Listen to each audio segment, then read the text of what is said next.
Dito nga pala natin siya ibibake guys. So kailangan nating ipahiran ng butter para hindi siya dumikit. So pahiran lang natin lahat. Yung buong aluminum pahiran natin lahat para hindi siya dumikit.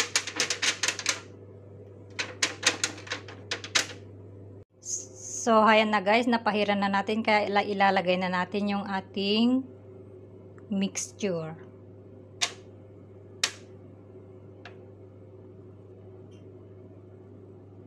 Kalahati lang ilagay natin bawat isa.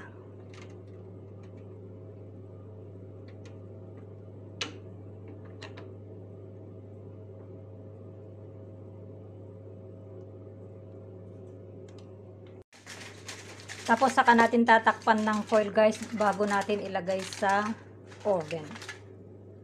So ilalagay natin siya sa oven. Bahagya lang guys, lutuin lang natin ng bahagya. So eto na sila, ilagay na natin sila sa oven.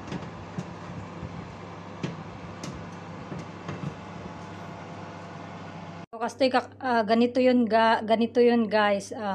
Niluto lang natin siya ng konti.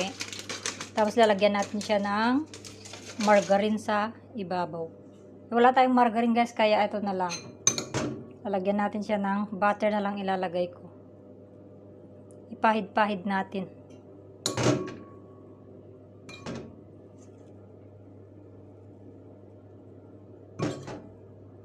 Ayan. So ito guys, i-brush natin sa ibabaw niyang ganyan. Medyo hindi pa siya masyadong dry. Tapos saka na natin ilagay yung cheese sa ibabaw. Oh.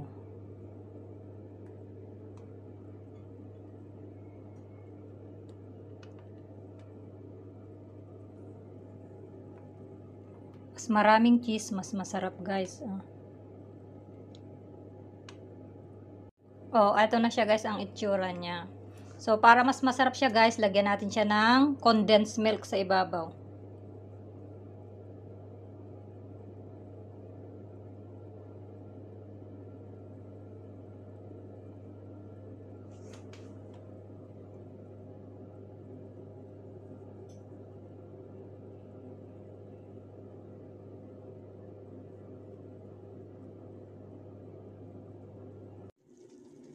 So, heto na yung ating royal bibingka. Luto na siya, guys.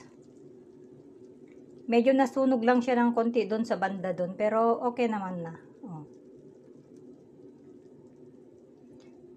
Yummy.